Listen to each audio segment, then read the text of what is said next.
And then if you like, I can send it to you before. If you... No, you go for it. Cool. Alrighty, ready? Yeah. Alright.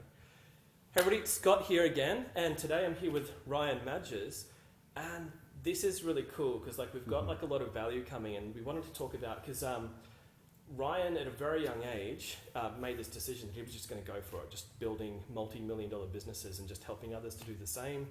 Coaches, known as the Coach's Coach, author of Secrets of the Seven-Figure Coach, and so I've just been reading this thing, and like not only is it like kind of like it passes the weight test, but it's the simplest book to follow.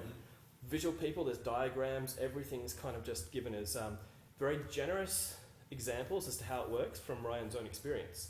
And what I absolutely love about what you've done is that like you've just run with this. Like you've just kind of at age now, what, like 24, out of all the things you could have done, as in like, you know, just learn and then stop, or just not learned, or just decided to do nothing, or kind of like get to a point and then just sit there, you've got this thing, you've made this decision, you're just running with it. So 100%. Yeah, like in everything that you've achieved, like how did you come to that decision to say, well, what's your best way to describe, like just how did you get to that point?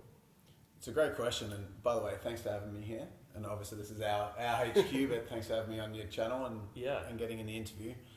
You've been a massive follower up until this point, so it's been awesome to have you supporting and in the Coaches Club and stuff like that. So you're awesome. It's great we get a chance to meet. Thank you. And yeah, no worries at all. So yeah, this bad boy is obviously a reflection after the first 12 months of us being in business, and we hit 7 figures in 10 months, which was a really quick, fast-paced initial 10 months in the business. But obviously what you're saying is like I've just run with it, and there was a big build up to that because it didn't just happen overnight. Like I became the person that I was to have the leverage to want to launch this thing based on the experience before that of not being in the right place. Yeah. So it wasn't just boom, want to start a business, run with it, just done. I got to a point of extreme frustration first. Yeah. And for me that really came, like I've got quite a big backstory in terms of my upbringing that wasn't too great with my parents and drug dealer dad, alcoholic mum, not the best situation kind of growing up. And that's what got me into business in the first place, that kind of desire to want to be more and set a new legacy for my future kids and just break the mold. That's what really got me into the space. And also listening to Tony Robbins for the first time was my entry into personal development. So the cross between wanting to do something more with my life and getting into business and just wanting to help people came from how Tony helped me. Because when I was 15, 16, I listened to Personal Power, which a good friend of mine, like a mentor back at that time, he said we were playing golf, because I played golf, that was my outlet. So before school, after school, that was my everything. I wasn't hugely popular in school, and I was going through lots of tough stuff at home. So I'd get on the course, just zone out, and had this mentor at the course. His name was David Shen. He's an amazing guy. And you can probably look him up now. He's doing some pretty cool things with what he does. Yep. And he said to me on this one day, because when you play golf, you're at a club and they have like competitions on the weekend, and we're playing a competition. And he said, if you shoot this certain score today, I'll buy you an iPod for your birthday. Yeah. And so I'm thinking, for me at that point, that would have been everything. Like that would have meant the world. So I was like, bring it on. Like, you've got it, Dave. I'm gonna smash this. I didn't know he had another agenda for this. So I ended up shooting that score, and he got me the iPod, but when I went to put songs on it, he'd already stacked it up with a bunch of songs from this artist that I'd never heard of, which was Tony Robbins. And I started listening to it, and it changed the game for me. And as soon as that happened, there was a part of me that said, you know, I wonder, I don't know if, I didn't really feel like it was possible at that stage, but I thought if at one point in my life I could do something similar to what he's doing, that'd be it. Like that's what I want to be in the long term. I didn't have the confidence then to be able to think, I can go out and be lead seminars. I couldn't even get up and do an English presentation at school without crapping myself and wanting to avoid it. So it was obviously too far away for me to see that being possible. But a few years went past, got into business. And when I started in business, I just started bloody anything because I didn't know what to start. So I went web design, tech. I know I could put some templates together and sell them. So I started selling websites to tradies. And tradies aren't the most open-minded people to call at 7 a.m. when they're just about to start, or 6 a.m. I would start calling in the morning. I used to cold call all day, every day, and get on the phone and call and just get rejected. So I was cold calling, and I learned to sell by doing that. So I spent about 3 months calling 8 hours a day, and built up a good little 6-figure business selling websites. Nice. And that sounds like a reason, just build up a 6-figure business. Obviously that was getting rejected all day, every day for months. to get to the point where I finally broke through. So it definitely wasn't easy. Yeah. But that was where I started. And then between then and when I launched Winning, that was kind of the frustration I was talking about, because I ran so many different businesses at so many different times. I crossed over as well, where I was just doing different things, trying to find that path, but I wasn't clear on what I wanted to do, because I wasn't getting in touch with the honest, best version of myself, answering the question that I had deep within me of what I really wanted to do. I was kind of just path of least resistance, or getting excited about, oh, that was a gap in the market, that's a gap in the market, instead of using what I really want to do, like my purpose, my legacy is what was going to guide me. And it wasn't until I did this exercise, after I'd built up a business, it was a digital agency, so I'd kind of gone back and forth and ended up opening like a bigger, broader digital agency, and we had a team of 8, and we're on track to do about 1.6 mil in that 12-month period. Yeah. And I was like, what am I doing? Like I've done so many different things, and I'm not feeling fulfilled, even though the finances are starting to really come now. Yeah. And so I tried to, usually what I do when I get in a state of confusion is I try to reverse engineer what has to happen. So like when we chat later and we're talking about your business and your goals and stuff, like I'll reverse engineer. I'll try to figure out what has to be done to hit that outcome. So I always start with the end and then reverse engineer, work my way backwards. And at this time I'm thinking, what do I want to do with my life? So let's reverse engineer my whole life. Yeah. So it was the biggest reverse engineer I'd ever done. And I thought, well, the end of life is death. So why didn't I do an exercise going and writing out my own eulogy? And I'd actually heard of someone doing it before, so I thought that'd be perfect. So I wrote out what did I want to be remembered for when I died. Yeah. And that's when I realized that it wasn't about business that was kind of the exciting thing, even though that challenged me and got me growth and freedom and put me in a position in my life where at the age of 21, 22, I was, had made more money than my parents had made their whole lives pretty much. And I broke the mold. Yeah. And that was awesome. It's really interesting. Like, you didn't say that you thought about writing your eulogy. Yeah. You wrote your eulogy. Yeah. Because like in so much like what you said, like I can relate to, in my personal experience, a portion of that, because I haven't done as many things as what you've done. And that's why I love the examples, because it's so generous in giving, me and everyone else a map. And I think in who we're talking to, that these are people, we're talking to people who they can't necessarily yet have a vision in front of them if they haven't sort of like exercises like write your eulogy. Yeah, if sure. they have, like if that hasn't been done, and to me I think that's a massive clue. There's something like in my business before I had my first clients. This sounds weird. It sounds like I was wasting time. I got myself a client file like for each client I was going to see, but I had no names to put in them. So I started putting myself in as the client. And it sounds like I'm just like playing and being ridiculous, but I kept swapping chairs.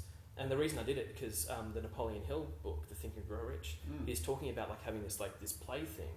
And then what you talk about, like writing your own eulogy, and I'm thinking, is that one of those things, like one of those big secrets that actually helps people make a decision? It worked for me, so I definitely try it out. And I think the reason it's effective is because it gets you to think long term.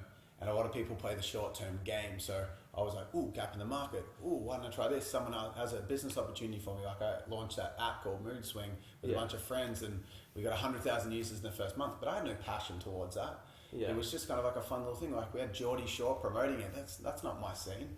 So it wasn't passion. It was like short term. It was like, ooh, what an auto opportunity. Or, there's a gap in the market for PT. So I created a web builder for them.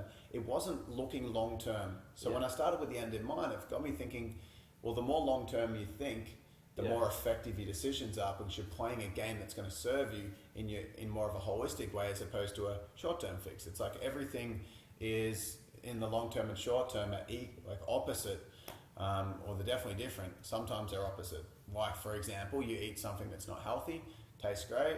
Yeah. In the short term, it's a big win. In the long term, it's negative. You eat something that's healthy. Maybe in the short term, it's like, that didn't taste that good. But in the long term, it really serves you. Or going to the gym, or going and talking to a girl that you find attractive, and you go and talk to her, and it's painful because it's nerve wracking. But then in the long term, like my partner, that's how I met my partner. They used to drop me off because we went and had a nice lunch, and we've been together for 5 years. Wow, congratulations. And thank you. But I met her by going and approaching her in a shopping centre.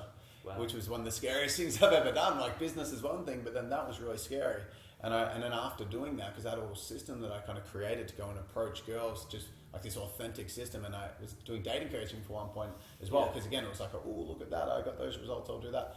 So again, long-term thinking and then reverse engineered. And that's when I realized that holy crap, if I could help people that help more people, that's going to serve my mission of what I really want to be recognized when I die, which is knowing that I've touched people's lives. That's what that eulogy presented for me, and that's what allowed me to go all in. Yeah, because I think that it sounds like almost like the long-term thinking is almost like that's the strategy, but even further than long-term thinking is long-term feeling. That eulogy is about, like, it's a really dark and kind of almost, it's an out of your comfort zone activity. It's like, well, why would I want to think about something like that? But then it connects you with the long-term thinking seems to, would you say, does it come after the long-term? You've got to be connected to the long-term. With what you said, long-term feeling, I think spot on, Scott. I think it's really spot on, because when I just said that then, what is like, I want to know that I've touched people's lives. That's an emotion. Yeah. It's like, I didn't say, I want to have, this much money, or it wasn't logical. Although to some extent I attached something logical to it so I could measure it, which was, I want to change 1 billion lives and I want to raise $1 billion for charity. Because I thought, what's really big? What's something that I can connect, that's tangible, that sets me up for a mission for the rest of my life? And there's nothing that can be bigger than that for me. So why would I do something else? Exactly. Now that I've got that big vision, I don't ever feel the need to chase something different that's better, because that's massive. It's like, that's going to fulfill me for all my needs forever. Yeah. So I don't feel any need to want to go out and do something different now, because I've connected to a purpose and a mission that's bigger. And that's what writing that eulogy gave me. Yeah. And when I got that, that's when you said, like, you went all in and you started doing stuff. That was a piece of the puzzle. That gave me the clarity, but I know a lot of people have clarity in business and they still don't do anything. They're like, I want to run my own business, but they stay in a job for 10 years that they don't like. And then we give credit to sometimes the wrong steps. Important steps, and very important, but they weren't the feeling steps that connected them with that future. Whereas, like, one video you did recently, like, you're grabbing your arm and saying that's called skin. Skin in the game. Skin in the game. Yes. And so it's kind of, I'm thinking, it's an arm and skin, what's that? And you're like, oh, okay. So what you mean is, like, you're committed. Yes. It's like there was this example of, like, with bacon and eggs, that, like, the chicken's a bit connected to that egg, but the bacon's so attached. Sorry, the pig is so attached to that bacon that it's all in. So it has to grow that. And that's probably like a very, again, like a weird example. But I think that... It's a very weird example, but I like it. Oh, yeah. Like, what I'm listening for is, like, the little games in the head that make life real.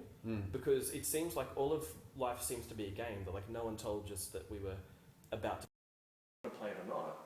Too bad you're playing it. You're thrown in the game. Yeah, and do you know the rules? Do you not know the rules? Was someone responsible for telling you or not? And you're like, well, it doesn't seem to matter. All that seems to matter is that we're just all in it. And so then I play mind games imagining, what if I was you and how would I behave? Or if I was someone else doing something else, how would I behave? Yeah. And to me... And that's identity. That's a big thing as well. But I think the real big thing that you're talking about there, which was, you mentioned that, like, this is my skin, this is the key, it's skin in the game. Yeah. The first half of what I said just before, which was getting the clarity on my vision, doesn't really mean anything, because unless you've got that full commitment. And for me at that point in time, I was thinking, you know what, this is awesome, that's what I want to do, but I know myself well enough that my willpower won't get me there. Yeah. I knew that my willpower, just with sustained efforts for the activities I need to do to make that business work and make that vision work, willpower alone won't get me there. But if I can use that willpower to commit to something that will get me there, it'll make the difference. So what I did at that point is I invested in a 50K mentor when I didn't have the money at that point, because I had to shut down that digital agency. I had to hire a web manager. I had to refund a bunch of clients, and it destroyed me financially. But the time was more important to me than the finances. So I sacrificed that straight away. That was like a one-day turnaround. I knew someone that I could hire in to get the web manager going. Did it in that day. I approached that mentor in that same day and said, I want you to mentor me for $50,000 to be your biggest case study, plus GST. So it was $5K deposit, $1,000 a week over the year. And it was like, well, now if I didn't have skin in the game, I've got skin in the game, because if I don't make sales, I've got no money to pay this person. Yeah. And when I make a promise, I follow that promise. Yeah. And so I didn't miss a single payment for the whole year with this guy, because within a week I ran my first seminar and I made $5,000.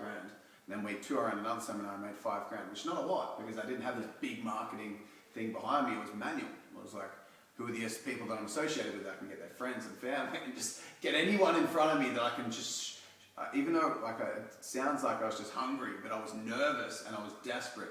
So it's that desperation that created that skin in the game that created the change. Because like I said, my willpower, the fear was stronger than my willpower. So I had to do something really big and channel that willpower into a small decision that then had my back for the whole rest of that first 12 months of running winning, which is how I got to 7 figures in 10 months because I had skin in the game. And then week 3 I made 16k, and I never had a week in the business where I made less than 5k, and it's been 2.5 years since then. So that was because I had skin in the game. Whereas a lot of people, they don't have the courage to be able to take that initial leap of faith, and they take path of least resistance. And that's easy, but it doesn't serve you. Which is very, very dangerous, because I believe to be successful in business, action's everything and hard work's everything, but it's so broad. Action and hard work in my mind can be summarized with 2 main attributes: courage and consistency.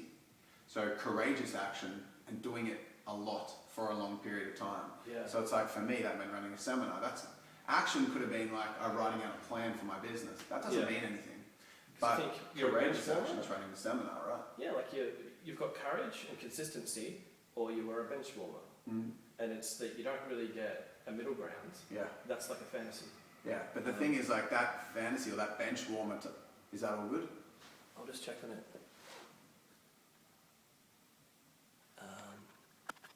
I haven't seen that happen before.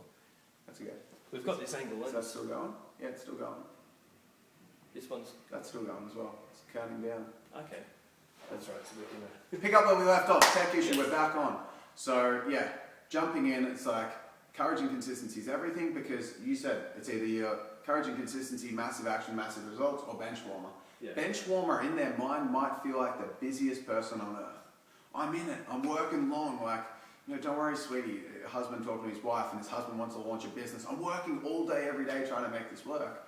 That means he's at the office or at home, just kind of on his computer, planning, procrastinating, not doing anything. Whereas, like, it's just as draining to do that than it is to take massive action, like proper action, like courageous action consistently, but it still feels like it's draining. So you can feel busy and you can tell yourself you're doing important things, but what my definition before I was aware of this was of doing a lot of things was time. Like, I'm spending a lot of time on my business. That means nothing. I don't care. Like, when I'm coaching someone, I tell them what to do, they do it, and they get results. And I don't care if they're loving the process or spending the time. I don't care about that. All I care about is the KPIs. You're hitting your KPIs or not? Are you getting your things done or not? Because if you are, the results are there. And like, you know a few people we've worked with that are crushing it because they just do what has to be done and they hit the KPIs, because that's courageous action. Like I said, when I committed to running winning, I committed to running a seminar a week until the thing was successful, which could have been 5 years, it could have been 3 years, it could have been 10 years. I didn't care. I was all in. Like, skin in the game, 1,000,000%. Didn't care how long it was going to take. I was all in. Like, so courageous action. Seminar for me at that point, running that was the most petrifying, scary, daunting thing you could ever imagine for me. But I said, you know what? If I can have that courage, if I can be willing to do what others aren't, and willing to do what others aren't willing to do, then I'll be successful. And if I do it consistently, there will come a time where it does pay off. So it wasn't that I ran 12 seminars in 10 weeks that made this business successful, it was that I was willing to run it forever until it was successful. And that's where people fail, because they might launch one Facebook ad or do one sales call, doesn't go the way that they hope, and that disheartens them. And so they stop. So it's not just about having courageous action like in a little dose, it's doing courageous action in the long term. And I'm really focusing on the initial results in business, not what it takes to go from $500K a year or $1 million a year or $2 million a year to 5 million to 10 million, because they're different sorts of activities.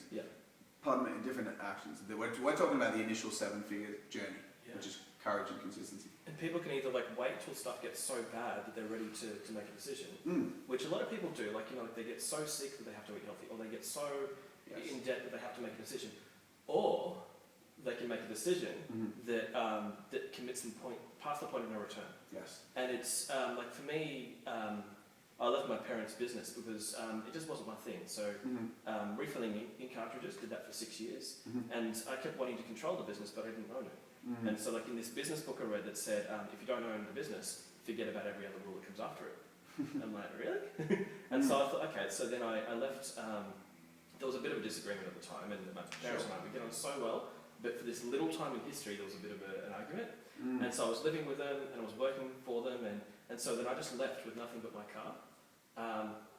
And then I signed up to study hypnotherapy. And then I thought, well, now I need a place to live, I need a job. It's good leverage. And like, it's desperation. Some way to pay off the course, some way to pay rent, and some job. And so then it was weird. It was like the biggest upscaling of my life, it was like the best time of my life Yeah. because I had no idea what was going to happen next. And so it's like there's so much kind of nostalgia looking back at it. But back in the day, I was like what you call, sweating bullets every day, just thinking, turning up to an unknown event, thinking like, why am I here and what am I doing? And some kind of imposter. But then that's how we start off as babies and become adults. So all adults are sort of like imposter adults until they spend a little bit more time getting lazy in it. Yeah, 100%. It's funny talking about going back to that journey, and at that time when you start, those activities are just so big in your mind. It's like running a seminar, huge, taking off with your car and just some big pinnacle event for you to draw a line in the sand and say, I'm going for something bigger. That's so big at the time.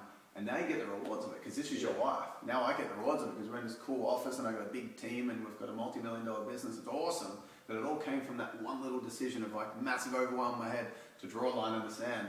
And that's where it starts, with that courage right at the beginning. Yeah. I think that's what's important. So it's like you'll make a decision or you're a benchmark. Like, I don't know. Yeah, you're a benchmark until you make the decision. So yeah, you're 100% right. Yeah, exactly. So let's go through these. Cool. So just because I love the way you think and the way that you demystify it. Mm-hmm.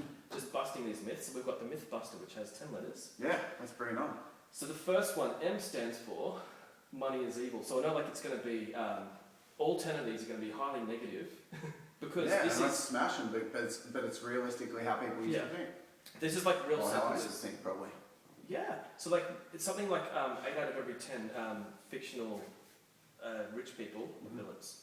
So we've got this story narrative out there that says that that if you charge somebody for something, that's just pure evil, or that money is it makes you bad, it corrupts you, and all these you would have heard so many versions of this. Yeah, 100%.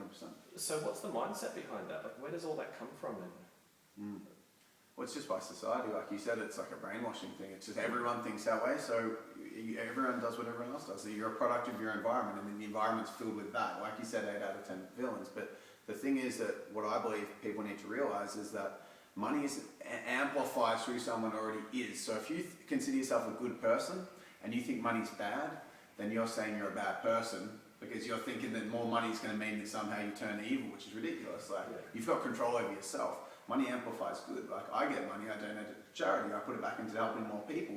It's the most positive thing ever. If we could call it superpowers instead of money, to say if I had Superman's powers, I'd go around and just on a murder spree. You're like, it's a great little example. You were like, well, I wouldn't go on a murder spree. Yeah. I'd try to go on a saving people spree. Because it's power, right? Power, it's resources. It's just a resource, and you can do good or bad with that resource. Like you say, the superpowers is a resource. You can choose to do good or bad with that. Yeah. But the way that money comes about is via value. And it doesn't mean that some people that have money, it doesn't mean there isn't people out there with money that aren't positive. There's still some negative people out there, or some destructive people out there. When you look at, there's this guy in Queensland called the Candyman. I'm not sure whether you've heard of him. No, he's like this chauvinistic dude that has his mansion and Ferraris and Lamborghinis, which is nothing wrong with having a mansion, Ferraris and Lamborghinis if that's what is a part of what allows you to have fun in your life. But he holds girls captive and stuff there. It's like someone you'd probably rather not have money. Yeah. That's an example of someone that's negative. But most generally the population is quite good. Yeah. So good, positive people that mean well. That's where human beings, we like other things. So if you look at money as a way and a representation of value, then you realize that if you're not actually making much money, you're not actually giving much value.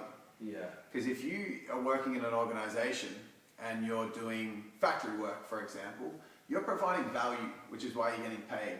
But the amount that you're getting paid is based on the propensity of value that you're giving. You're giving us like a relative value. You're giving $19 an hour worth of value, or $16 an hour worth of value, which is why you're getting paid that much. Yeah. It's like the reason I've got a multi-million-dollar business is because I've created a system that helps change people's lives and helps other people even get help themselves. So it's like this big continuum of value and help that's getting moved forwards, and I'm leveraging it away, which is why I get rewarded for that. But there's people out there that are making way more money, that are giving way more value than what I'm giving, and they deserve that because they're putting in the work for it. So and also, the idea of money as well has confused a lot of what, for a lot of people, what value means. So if we didn't have a thing called money, then we'd probably then understand what a value exchange was a little bit more.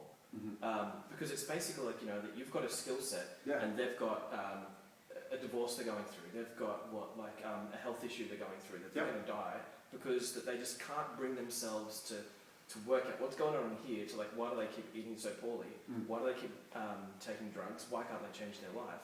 And the value of that problem or ambition, that they want to build something or they want to get away from a pain, the value you're providing is a solution to that pain, which is massive value, or it's to build this empire, which again is massive value. And then the money exchange is then just, it's just a bit of paper or plastic, or now it flies through the air, or however it goes now.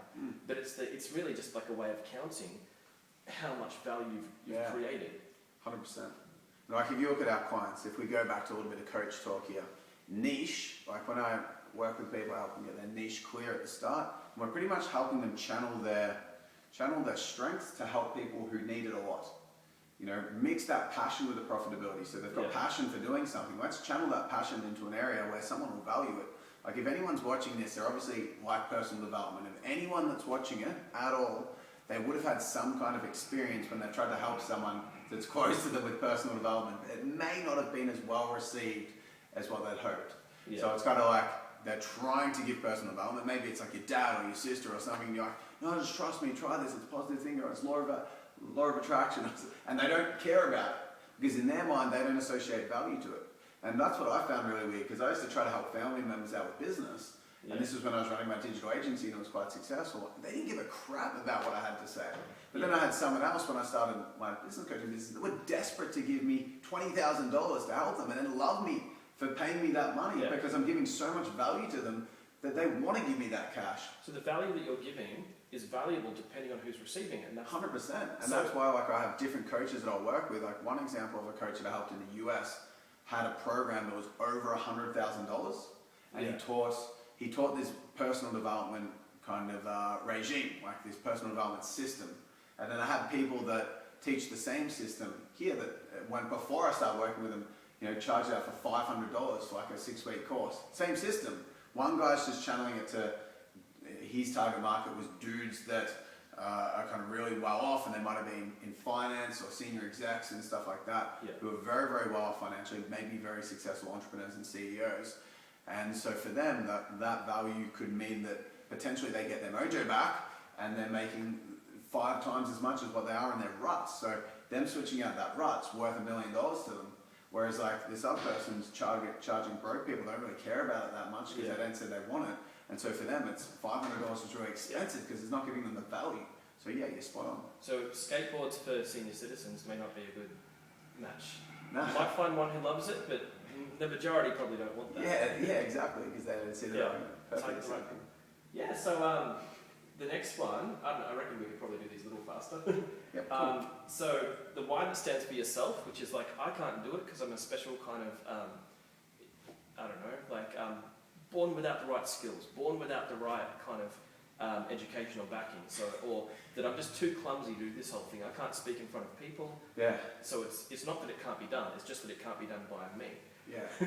And when I see that, I think the way that I look at it, which usually shocks people, I'm like, why do you think you're so special? Like, why do you think you're so, where's this ego coming from that you think you're so different to everyone else that somehow it doesn't apply to you when it applies to every other human being on the earth? Like, this really interesting kind of research that I did was that no human being is any more than 1% different with their DNA. So on like a cellular level, everyone is at the max 1% different in their DNA. So everyone's such similar potential. You can see it when you know people who have gone from being like no confidence to really confident, or really fat to like in great shape, or terrible with men to just like finding this amazing guy in their life. And you see the transformation and you realize that it's potential. Everyone's got that exact same potential. So whenever someone attaches a reason why they can't make it work, and they've put themselves in that special situation, I say, why do you think you're so special? Yeah. It's There's 7 billion of us. Yeah, and we're all the same. There's no difference. And I know that because I was a follower. I was bullied. I struggled with confidence. I couldn't even do an English presentation in high school. And now I'm super certain and have no problem doing seminars because I've developed and chosen to take that same potential that Tony Robbins has within him and say, yeah, if he's accessing his potential like that, if he can do it, then I can do it. Why would I put him on a pedestal or say that I'm special or different than him when we're all the same? We really are. Exactly. And that's how I look at it, but I know it won't be enough to help some people change it, because they'll say, yeah, that's easy for you because you had money. Well, when you look at examples of people that are way worse off than you, that have actually gone ahead and done things that are greater than where you're at, it gives you some perspective and realizes the power that you have. Yeah. And so like some of our clients, there's a difference in some clients. Like I might talk to someone who's $100,000 in debt, whose wife's about to leave them. They're in a terrible situation because that person's done nothing. And it's like they've had no money, and then they've broken through and gone to this amazing place. And I look at that situation, then I look at someone else that's got a really great job, they're making $100,000 a year, and they don't have that same level of commitment because they're not seeing the potential. And it's like someone else is here, and this person's more committed, so they just go like this, and this person doesn't believe in themselves and they go like that. Yeah. It's just that, it's an unbalanced perspective of their own worth. They see other people as being different or special, or them as being different or special. It's unrealistic. Like almost back to the previous point, that out of these two people, this one transcended. This one didn't make a decision. Yeah. This one did. This one also can. Anyone can do anything. They all start from different places, and they can all, as you said, anyone can do anything. The next one, technique, which is to say that maybe you've already taught me how to sell, but what if my coaching can't help others? Because it's almost like the previous point again, but it's that how do I know that I know how to help others, or how do I know my product's any good? I'll answer this question by giving you what I believe the 4 attributes are to a world-class product. Yeah. I call them the 4 F's of a world-class product. So you've got framework, focus, family, and fun. That's what, in my opinion, for a coaching product, you meet those 4 elements to their extreme, then you'll do really, really well. Yeah. It doesn't matter how you do it, as long as you meet them. I teach a way to do it that leverages and helps provide really, really good quality service, so that's usually more leverage for the person. But as long as it satisfies that, even if you want to do it manual, as long as you're satisfying that, they'll get results and have a great experience. So these 4 F's, framework, this is the main one, that's the technical. It's like you need to have a system that if people follow every single time, they do it to every single point. So a framework's like a set of pillars. So for us, like this book is built off my set of pillars, which is design, attract, convert, perform, succeed, leverage, and lead. They're like my 7 pillars that I use to help coaches get to 7 figures. So for me, I know my framework works if every single person that jumps through and goes through this framework gets results, then implements it to 100%. Someone implements it to 50%. Like if you're a fitness coach and you're helping people lose weight and you have fitness, nutrition, and mindset, it's like your 3 pillars. If someone does 50% of the nutrition stuff, so they're like eating really good half the time, and then half the time they binge eat and have cake and ice cream and all go crazy and have massive calories, that's not following the system. So you have to follow every attribute to 100%. But that's how you know your technical abilities there. If people can follow your system and you feel confident saying, if someone does everything to 100% of the ability, they're going to get the outcomes that you're promising. And yes, your framework's good, your ability's good. Most of the time when I work with someone, they're 80% of the way there or more. The time you got to question yourself, if you're thinking, how do I help people get results? Because we help our clients charge premium, and the way they charge premium is because they're promising an outcome or a result. They're not just going, look, I'll teach you how to overcome fears. Because fears is an ingredient. It might be one of the pillars, or it might be part of one of the pillars. Or you know what, I help people break through. And it's like breaking through is one thing. If you're a career coach and you help your person that's in a job have a breakthrough so they're feeling more confident, they still need to know how to ask their boss for a promotion. They need to know the technical stuff as well. So that's one ingredient, not all the ingredients. So you need to have the ingredients that weigh up to being at least 80% of what they need. And sometimes you need to fill in the blanks. Yeah. Sometimes you've got some extra things you need to do. So maybe you're a mindset coach and you want to help people lose weight. You know, I've got 80% of it, but I'm not 100% strong on like the workout side of things. Yeah. So I'm going to go research that. It's not about what you want to teach or what you think you've got already. It's about what they need. Yeah. And if you've got 80% of what they need, sweet, that's okay. You can fill in the gaps with more research or consulting or doing someone else's coaching course to learn that 20% gap. But you need people to use your framework and get results every time. That's framework. But I think the most important thing to a quality course is focus. Because family and fun, family is just having an environment of people who are going through the same thing to support the growth. Because one of our clients has a massive win in 7-figure coach. It boosts everyone else up. Because they're all on the same journey, so they can learn together. If someone's feeling down, they get lifted up by the rest of their group. So it's really beneficial to have like-minded people who have similar goals together. Because if someone's overweight, they're overweight because their environment is full of people who are overweight. So if you put them in a process of people that are going through that same journey, they can make new friends on that journey to success, so their old environment doesn't pull them back. So family is important. Fun is the 1%. So like, if we went out there into the hallway, you'd see like a bunch of, we've got like medallions that we give out to our clients, and they hit their goals, they get a new medallion, and they progress through the medallion system. That's not going to get people results, but it's going to help make the experience of the program cool. So we've got 1%, some welcome packs and stuff that we give out that are cool little 1%. So family and fun are awesome. Framework is important. Focus is most important, because that's where most coaching programs go down. So if you can get this next bit right, you'll smash it. And that is essentially that focus. It comes in two sections. There's macro focus, which is helping the person you're working with get laser focused and clear on where they want to go. Okay, and then there's micro focus, which help keep them focused. So you want to get them focused and keep them focused, because they're going to deviate and you're going to bring them back on, and that happens with support and accountability mainly. So usually when programs fall down, it's because the framework's great, but people don't implement it. So for us in our 12-month program, like, everyone gets a plan. So they do the plan. Like at the start, if I get someone in, I create the plan. If another coach gets somebody in, they create the plan, and we're very, very skilled at the technical and the strategy side of things. But if they don't implement their plan for 1 week, get to the end of the week and they haven't ticked off what they were meant to do in our public group or our private group, then they get a phone call and they get grilled. Like, we grill them. So there's no way that you can avoid doing what you need to do to get results. And that's why our clients get good results, because we're great at the focus side of things, especially the micro focus side of things. I think that's really important. And also on the macro focus side of things, we spend more time at the start with our clients getting the foundations right, because that's what sets the tone for the long term. So macro focus and micro focus, we nail. And that's what most people struggle with. So if you're feeling like, I just don't know if I've got enough, is your framework 80% of the way there? And can you fulfill focus? And that's what's going to allow you to charge more, and therefore have a premium program and get your clients better results and get you better results. That's a great answer for techniques. Like, if you don't have the techniques, they exist. Yeah, they exist. You can learn it. You've got to be somewhat of the way there. You can't, like, this is not just like, this is a 7-figure business. Like, we're talking about how to get to 7 figures here. Someone works in a corporate role their whole life and will not get to 7 figures 99.999% of the time. So you're wanting to get there with no ability, no skill, no value, no work ethic, nothing. That's not realistic. I get clients from crazy stories of $0 to $80,000 in a week, or they make $60,000 in a week. Or we had Barry recently who made $250,000 in a month. From Game Changers, like coaching him to do that. So crazy results, but that's from putting in the work, and it's not. They've got the skills. You can't expect to sell people with no skills, no work ethic, nothing. It's still like a realistic. This is still building value. It's building a business. You have to have skills. You can fill some gaps, but you have to have skills. Absolutely. So it's like you've actually got to spend the time doing the training and the upskilling. 100%. Next one, high prices, or clients won't pay that much. And this kind of into that last one as well. One thing I think I keep hearing from a lot of people, and then even to the point like where our own heads can say it and we have to check in.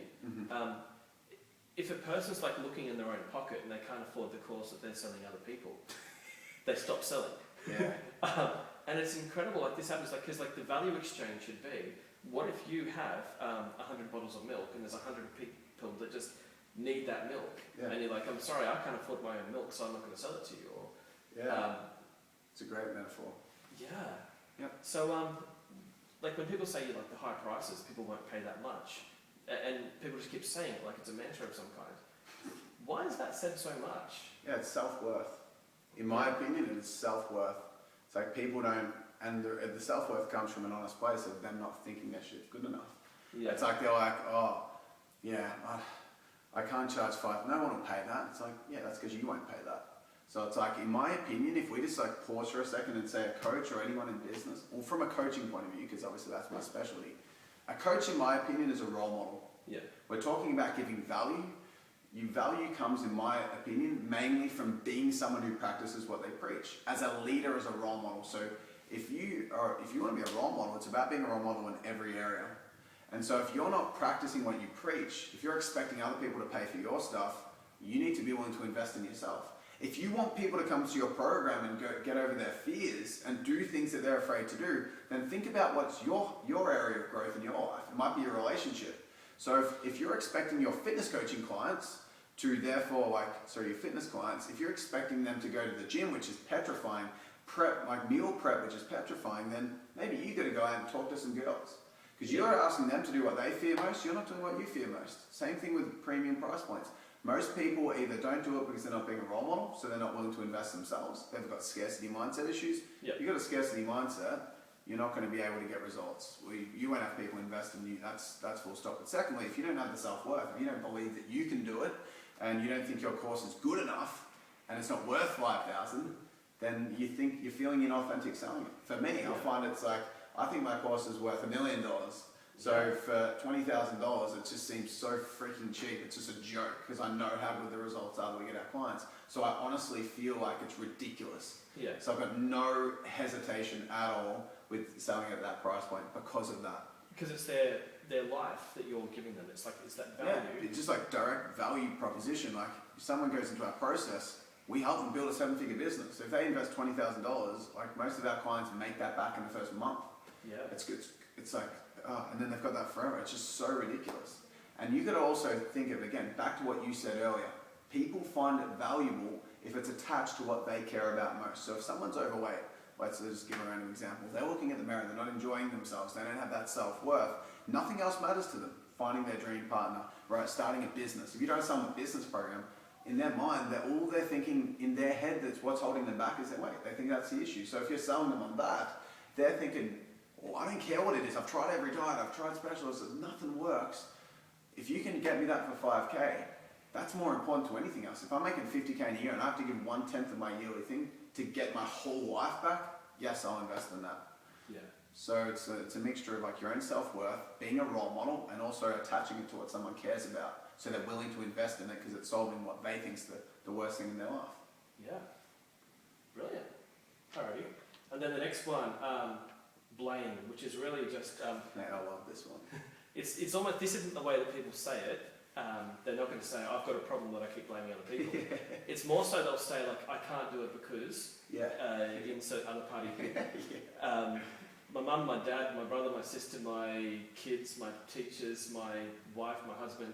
My age, my earnings, my gender, it's what I call a story. It's a limiting belief. It's it's funny because around the office here with all our team, all my friends and everything, it's cause and effect.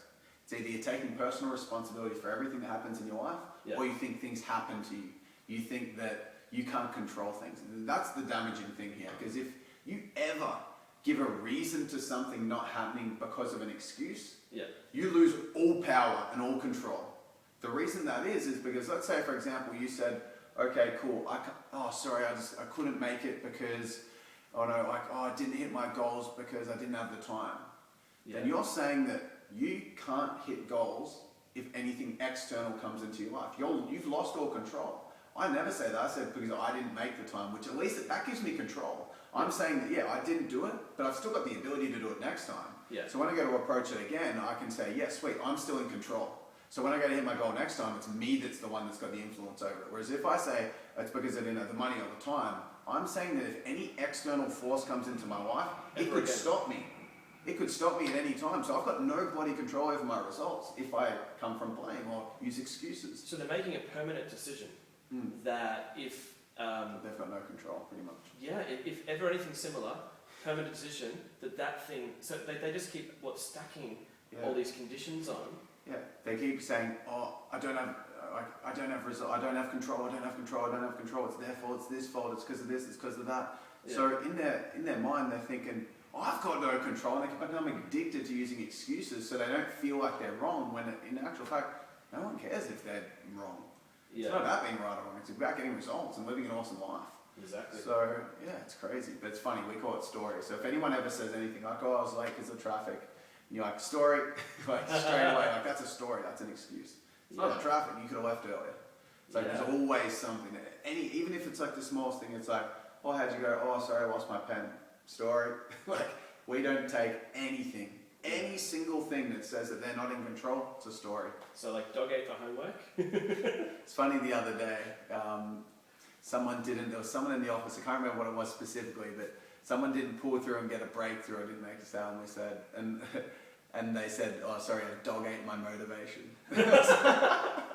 or something like that was hilarious. Yeah. Yeah, that's a really like interesting one. It's like blame, cause and effect, taking responsibility is the most important thing, fundamental in my opinion. Again, like all of these points are actual sentences that have come from students in teaching. Cool. The next one, undersized market. So literally that, undersized market. Oh, undersized. Yep. Yeah. So that there's people, hypnotherapists, coaches, Reiki masters, kinesiologists, or personal trainers, or finance coaches. Like whoever they are, to say like there's not enough people in my area, or there's just not enough people around, or my advertising budget can't reach, all 7 billion people. So it's what a shame. Yeah. You'd have hundreds of billions of dollars to reach everyone. Yeah. Yeah, so in my opinion, there's a money thing there. It's like I don't have the money to reach people, but there's no excuses of size of market because you got the choice of who you target. Yeah. Like when you've got a skill that can help lots of people, you get to choose who you want to work with. If you're a finance coach, you can choose if you want to target, single mums that like sport, or you can choose if you want to target, like you can choose how the size of the market you want to work with.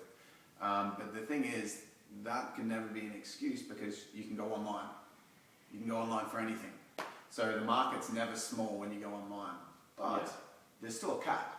Let's say there's 1 million people in a space and you've got a $1,000 product. Then you go, cool, I've got $1 billion market cap. Like that's because 1,000 times a million is $1 billion. I can make $1 billion off these people.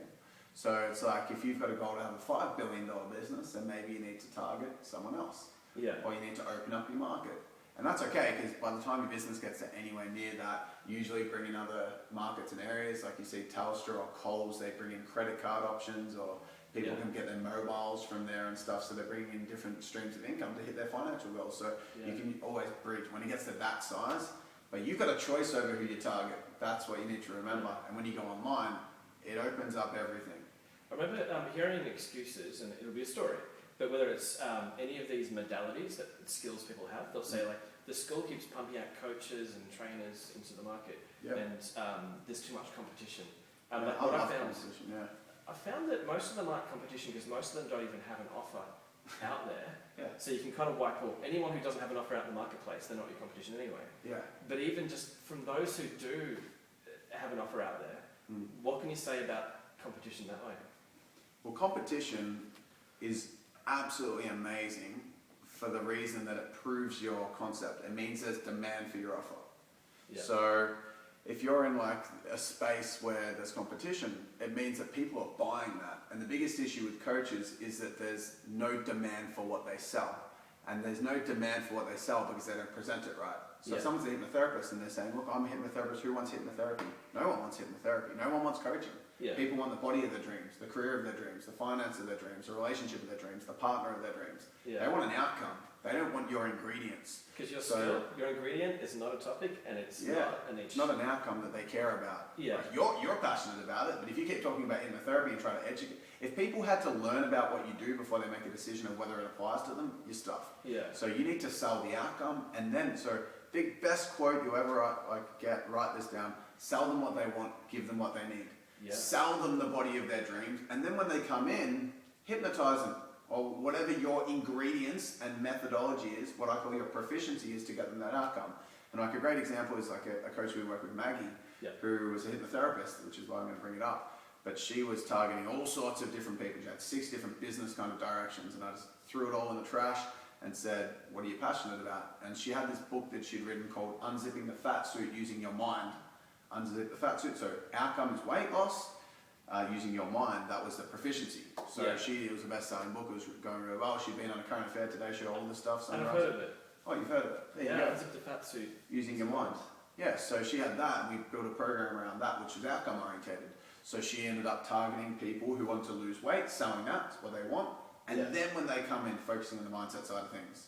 So, but before she was trying to sell the ingredients and didn't get anything, and then she built a $10,000 a week business because of that, because we changed her marketing around and got her focusing on one product and made the niche profitable. So that's a big thing, but demand is great, competition's great, and the good thing to know as well is competition is so incompetent most of the time. So if there's competition, you could I could go into any competitive space and just lap it up, because most people don't put in effort to being different and better. If you want to succeed in business, you need to know within yourself that you're willing to do more than others are to be successful. Instead with love, so it's like when competition is basically what they're putting out is not doing the job that it's supposed to do. We still love the people, but what they've put out, not working. It still might get some results or whatever. It's not even, like, you don't even have to contrast yourself to that. You just need to know that like, if your thing is what you're offering gets results and you do it in a way and you've got great targeting, people are going to resonate with you differently as well. So especially in the coaching space, people will work with you based on who you are. Some people don't resonate with me because I'm very straight down the line, very honest, and I'd rather get people results and be friends with people. Although there's a lot of love. You come to one of our retreats, it's like tears and hugs the whole time pretty much. Yeah. But across from a front end, like, I'm very straight down the line. If someone wants to be made to feel good all the time and not be called out, wrong coach, because I'll slam them if they're not on the direction they want, because I want them to get results. And that doesn't resonate with a lot of people. Yeah. So everyone's got their own style. Just gonna hit that button again. Yep. The other one's still going. Yeah, cool. You can use that for that last bit. Yeah. Yeah, so that's what I'd say about that. The next one's systems, as in like not knowing what I'm doing, but we seem to have covered it in so many others. If we could change it to, let's say, like study junkie. So like, what if? Yeah. So S for study junkie now. It's the person. Let's say that you should always educate. Yeah. But what if that's all they do? Well, then that's framework. That's not focus, family, and fun. Yeah. You need to get them results. You need to get them focused on where they're actually going. Because teaching them, like, people read books all the time. In fact, like, for the first 2 years of winning, do you want to press that on again? Yeah. Oops. Not record video. There's not enough available storage. Can we just go from that one? Yep. Yeah. That's cool. So study junkies and stuff, if they just want to educate, that's a problem because it's just framework. Yeah. It's not focus, family, and fun. They're not sufficing all elements. And we know this all the time because people read books. There isn't this has got a lot of knowledge in it, which is great, but it's not telling someone what their model should be, their niche, their price point should be, when they should launch, how they should launch. Yeah. It's just telling them all the skills to be able to market and sell and systemize and stuff like that. What I would say when it comes to all this side of things is you want to, number one, you want to learn from people that get results.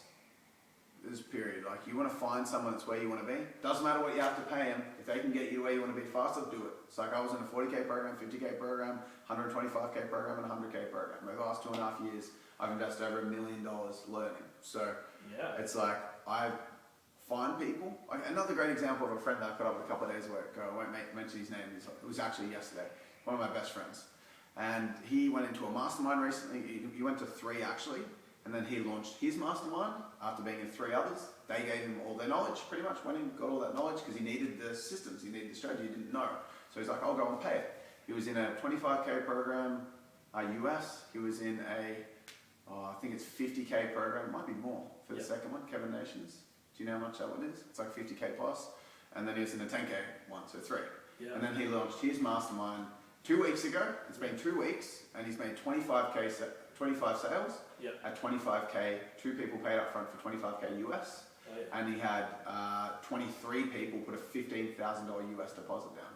Yeah. So do the math on that. What's that? 525K, I think. 525,000 US in 2 weeks, because he launched, followed the systems, learned those 3 things. Great little example. Yeah. Yep. So just put it together. He needed it, he paid for it, instead of being scarcity mindset, I'll do it myself and I'll learn it, and you take yourself 5 years to do it. Yeah. That's why I joined a 50K program, to get some knowledge, get some momentum, and I joined a 40K program to get some more stuff, then I joined a 125K program, then a 100K program, because I want to get there faster. Money means nothing to me, especially when you believe in yourself to get results in business. It's so easy to get a return. But time means something to you. Oh yeah. So the next one, time. Oh, there we go, perfect. I'm too busy or it takes too long. Yeah. Time means nothing, energy is everything. Yep. It takes, like, let's just use an example. You got a 2K product, which is the lowest end that I ever work with anyone at. So let's just pretend let's use the worst case scenario here. 2K product, but you spend 2 days a week selling, okay? So let's say in that you do 10 sales sessions, and you got a 2K product, and you make 5 sales at 2K. That's $10,000 that you've made, yeah? Because you've made half of your 10 sales at 2K each, so 5 sales at 2K, you've made $10,000. So you've made $10,000 in 2 days, but you need to get the leads. So you spend 1 full day launching 3 marketing campaigns, and then you spend 1 day on clients. So you've got 4 days taken up there, 4, let's just say 8-hour days. Yeah. That's 32 hours for the week. Starting your business, this is just startup, and you're making 10K a week with more than enough. Like that's 10 sessions is like, that's worst case scenario to convert 50%. Anyway, for any of our clients, no one converts less than that after they learn to sell through my system. So that's worst case scenario. And then they're doing 3 campaigns a week. That's a lot. Like you don't need to do that many, but at the start it's going to fast track your results. And then 1 full day for clients with the system I teach, that's more than what you need. So I'm playing worst case scenario. You're still working 4 days a week, and you've got this epic deal up, new marketing days, content creation as well. You've got more than enough time. So it's about energy. Yeah. So that, like, to people that can't maybe, I know like we can relate to what a number is and what 10,000 a week is as worst case, but to feel that could be you, to feel that could be them. I'll give you an example then, which will help a lot. We had one lady who had a 2K program, Alicia, when she started, who coached massage therapists. That's her niche, and massage therapists don't have a lot of cash flow, so it's not the easiest, most profitable niche, but that's who she was targeting. And she joined 7-Figure Coach, our program, when before our call she'd already said to her partner she wasn't going to join for another 12 months. They made that decision together. And when we got on the call, she was like, crap, I'm just being scarcity mindset stuff when I'm going in. And her partner said, not going to help you, you do it yourself financially, make it happen. So, and they were in about 10K debt at the time as well. So she could only work after 9 p.m. That's the only time she had left because she ran a full-time massage therapy business that was going through a little bit of trouble. And she was a full-time mum, she has 2 kids. So if you want an example of someone that did well, that's with little time. After 9 p.m. was the only time she had to work throughout the week, that's it. And weekends she wasn't allowed to work because she had this big church thing on Sunday. She just didn't have much time. In week 5, she made 10 sales and she made $20,000 in a week. She had a 2K program, so 10 sales at 2K. So in week 5. And in those first 4 weeks, she launched 11 marketing campaigns, which is pretty solid. So just over 2 a week. So doing the steps, the framework, focus, fun, family. Family and fun. That was her product. That was her product creation. That's how she built it. That's what she included in her product. But then she was getting no results with her campaigns, but she put in the action. She didn't have any time. She launched 11 campaigns after 9 p.m. over those 4 weeks period. And then in week 5, she sold, and she sold throughout the week. So now she opened up some time and she made 10 sales in a week, 20 grand in week 5. So if you've got more time than just after 9 p.m. every day and you want to get results, then Alicia's done it. So don't make excuses. Yeah, like we've all got 24 hours in a day. And this is just a nice, like one of the nicest, most awesome way. Last month she made 93 grand and she's just about to finish her first 12 months in our program. And her partner James, who at the start said, you do it, he's a really nice guy, but they'd already made that decision and he had enough on his own plate. And they got 2 small kids, like I mentioned. They flew up to Thailand at our last retreat 2 weeks. They were there for 2 weeks, 2-week holiday. So they took the kids up and they flew their mum up to come and they had a 2-week holiday up there as well as doing the retreat, which was amazing because at the start they couldn't even afford to take their kids to Adventure World, which is a $200 a day kind of thing. So it's just like changed, and James quit everything that he was doing, their partner, the dad, and he's full-time in the business now, which is really cool. So it's Alicia and James together, and they've got 2 salespeople. So when they were in Thailand, their sales guys made 10 sales over the 2 weeks, and now their program's 4K. So it's, they're doing pretty cool stuff. And that's an example of coming from no time and making it work. And I love your case studies, how like you can just off the top of your head, you're like, oh yeah, there's a client, there's a client, there's a client. Results. And you're like, that's all that matters really. That's all I care about. It's like when you see like, the 2 pictures of the weight loss, like the before and after. It's a money before and after, and like, well, that could be you. That's what gets you to, that you've made just results. And then the next one, E for economy. So, that every other year in history has been the right time in history to do it. But this year is so special that it's the only year not to. But that's, it's a thing that's being said, or it's a bad time. It's the same thing with like, if you're dealing, like it's Christmas time at the moment, right? It might not be the right time because it's Christmas time. Well, last year, the week before Christmas, I made $242,000 in a week. Wow. The week before Christmas, after our team finished up, because I wanted to prove to them that I just want to be a good role model. And so that was the week before Christmas. Like, there's never a bad time when you're dealing with people and helping them solve their biggest issues, because their biggest issues don't sleep. They lie awake at night thinking about their biggest issues. So you call them in the middle of the night and they'd still be open to a call. So there's no bad, like, if the economy's bad, they don't just go, stuff it, I won't try to make my life good.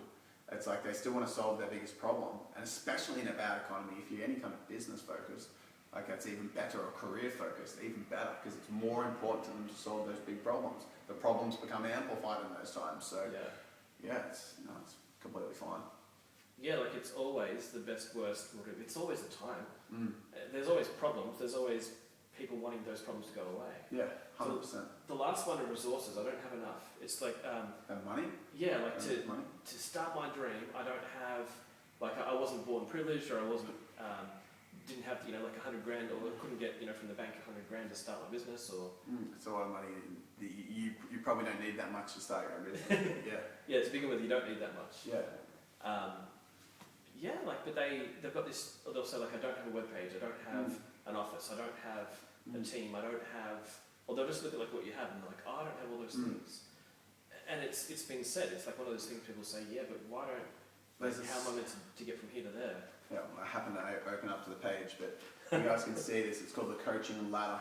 Okay, so it's essentially 7 steps to getting to 6 stages to getting to 7 figures, and at every phase on that ladder, so the 6 stages, it's a different focus. The focus starting out in any business always is cash flow. Yeah. So it's like marketing, sales. It's like all the cash flow generating stuff. The team and the big systemization and all these big resources are not necessary at the start. Yeah. You need to sell first, no matter what, which means that even if you did borrow money, you get your return back very quickly if you're focusing on what you should be focusing on. Yeah. If you borrow money and then to start building a product you want to sell in 2 years' time, then how the hell are you going to get a return? Well, you're not. So you're doing things in the wrong order. Even if you haven't built your product, you sell it first. So that's first and foremost.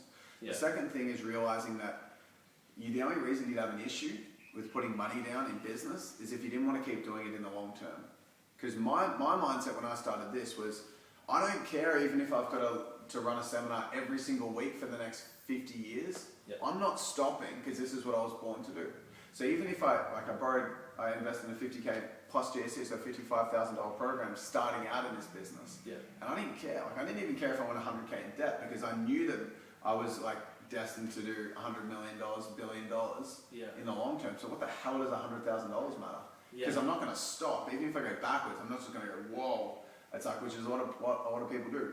Every business has to go backwards before it goes forwards. If that means going backwards compared with where they're at, because they might have to quit their job. So expenses always go up at the start, and income always drops right at the start. That can change really quickly, but your expenses go up. You invest in the mentor, you invest in marketing, you invest in any kind of resource you need if you've got a product-based business. There's always more expenses at the start, and you always drop other things to spend more time on it. So you might quit a job, or you might stop another business. So it doesn't matter what happens. Cash flow is going to go backwards, and it is going to springboard forwards if you've got a profitable niche and business model, which it's good to get that. So, you can certify that based on demand or competition, right? Yeah. If you're in a place that's got competition, that's why it's great, because you can jump into it going, people will buy it because it's a crowded market, meaning that people want this. So jump in and be better than most of the average people out there, and you'll be fine, because most people don't put in effort. So you go in there knowing you're going to be in there in the long term, and even if you go backwards before you go forwards, that's how it works.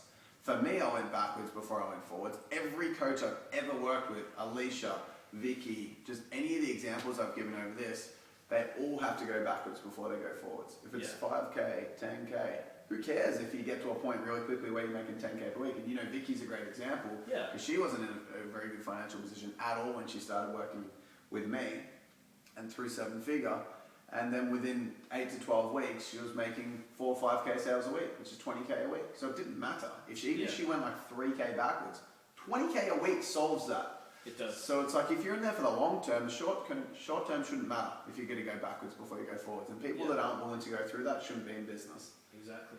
Yeah, that's my opinion. So I love all the value you give, because I feel like that's been so valuable. Just like following the acronym down, kind of these really cool examples. I love talking about all that stuff as well. So needed. So needed. I reckon that people should, watch it again, get onto to Ryan's list to make sure that they can follow you. Write your eulogy out. Get it done. Get some clarity. If you need focus on your direction, if you're clear in your direction, then start hustling on marketing and sales. But if you're not clear on what you want to do, you're going to pinball everywhere and get stuck because you don't have the clarity. So either get a mentor of some kind, whether that's Scott, someone else in the industry, depends what your business model is. Find someone that's great at doing what you're going to do, get that clarity on where you want to go, and then start hustling hard to get that cash flow moving forwards, because it will be going backwards at the start. Yeah. Yeah. And how can people get your book? Okay, so if you go to winninginternational.com, you'll be able to, there's links to get it. And I'm pretty sure it's still up there for free temporarily. So you can get it free plus shipping to get access to the book, which is cool. And there's an audio version out as well. And if you want that, just send me an email. It's ryan@winninginternational.com.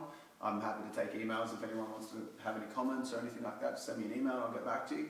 But yeah, go to winninginternational.com. You can find our Facebook page there, and you'll be able to find out more information about me and add me in.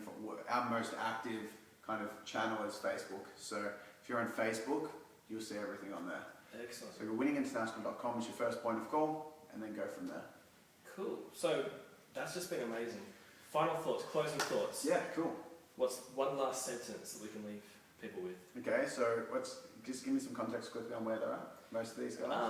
Where are you at? So having studied like one modality, it could be coaching, could be hypnotherapy, Okay, and cool. they're basically just like recent graduate looking to take that next step, thinking about what's a web page or like how do I promote myself, and it's all hits, like it's in the book and it's in these courses.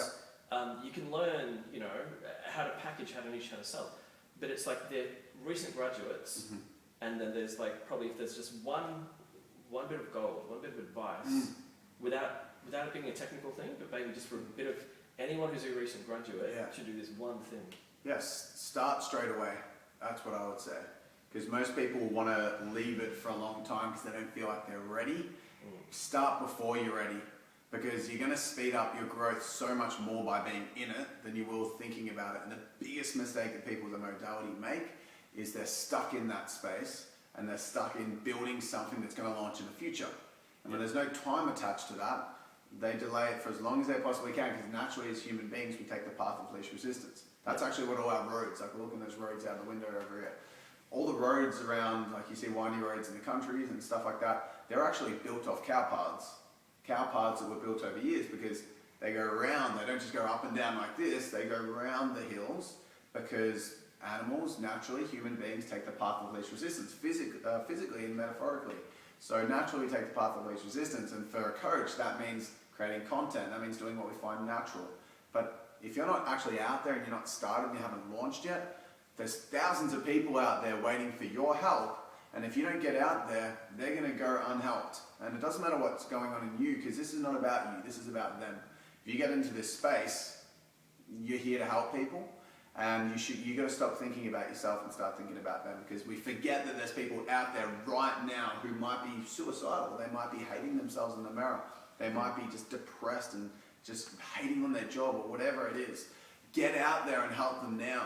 And to do that, you need to start. And after you started, trust me, what you got inside of you now is good enough to start helping, and then you can get better as you go on. But start now. Cool. Thank you so much. No worries, mate. Really good. Come here, give me a hug. Awesome interview. Peace out, guys. That was so good.